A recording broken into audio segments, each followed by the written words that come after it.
several shades of brown today out here in this absolute hellhole called Michigan. But here's the Stealth that we got. I picked this up very cheap. It needs quite a bit of work, but it's not a bad car. I saw it. I was pretty impressed with what I saw. Bought it off Facebook. It was $1,000. It is an RTTT, which means it's twin turbo, all-wheel drive, all-wheel steering, and it's actually a full option car on the inside as well. The only option it doesn't have is a sunroof, or they had at that point in time, it was actually a fully removable glass panel roof. So that's a pretty cool thing. When I got it, I was starting to notice a little bit of the differences. This is actually a hatch off a 3000 GT. I can tell by there's a little bit of body work in the center where the 3000 GT wing would have bolted up.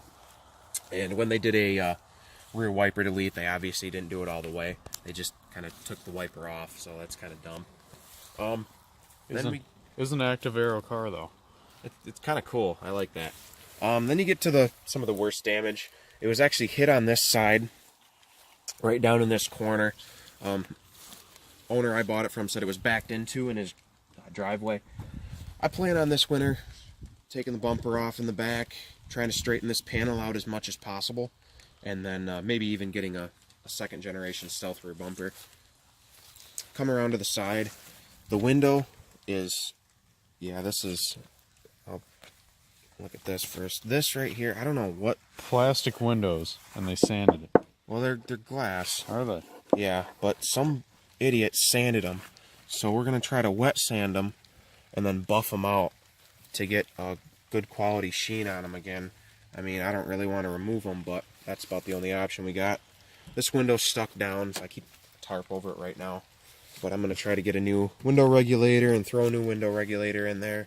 Shouldn't be too hard to do. The interior's a little ripped up. The glove box is there. It's just not in the hole. There was a couple broken mounts to it.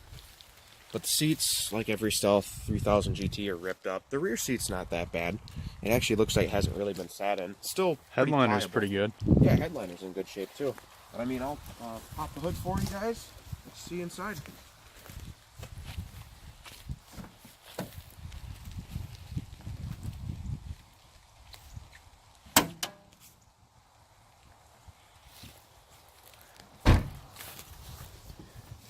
This is probably one of the cheapest all-wheel drive twin turbo cars out there.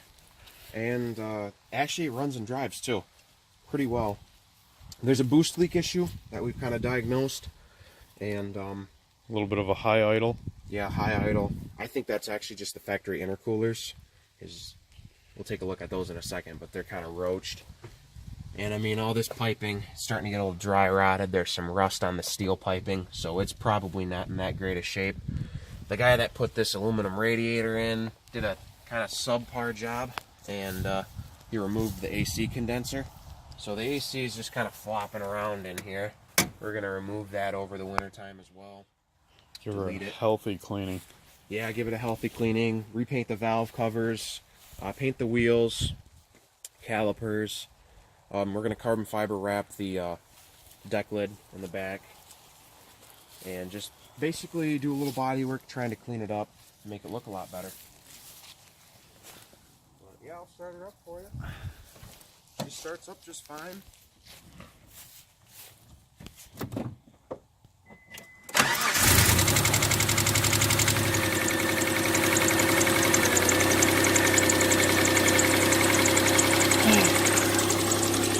We gotta show them the mileage. Yeah, gotta show the mileage. This is actually really impressive. It's got a little bit of a lifter tick at startup. It's actually pretty noisy, but that is the true mileage of the car. Not bad for 250,000 miles.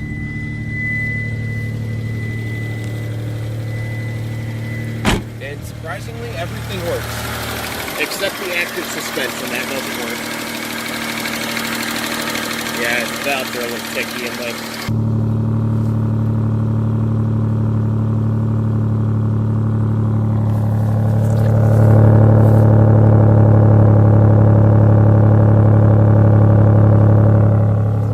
No blow by.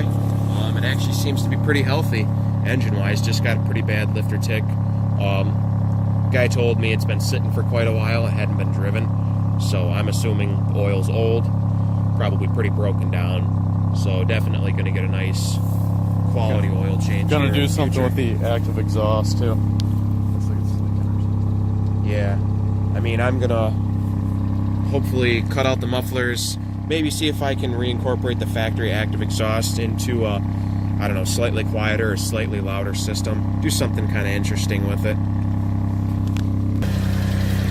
I mean, it came factory with 17s over my little wheel pile over there, but these ones also came on it, just for the price of $1,000. I think I got a steal. Tires on these are in pretty good shape. These are actually produced by Falcon Tire. These wheels, they're called Falcon RTs.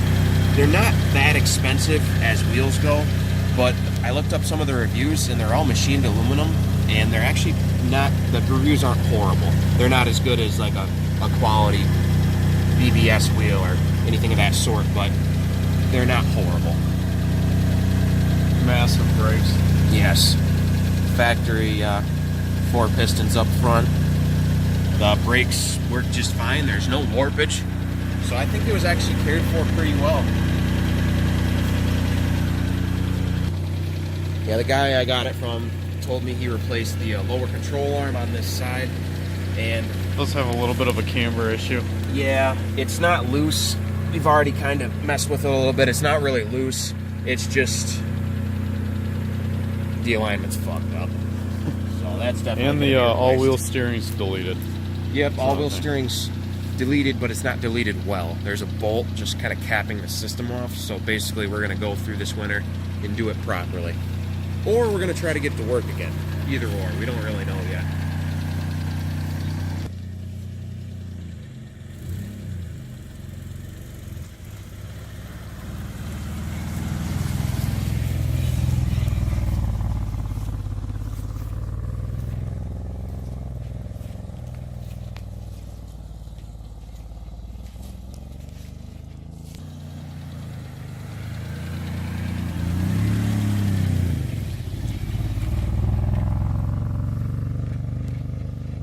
Just letting her stretch her legs.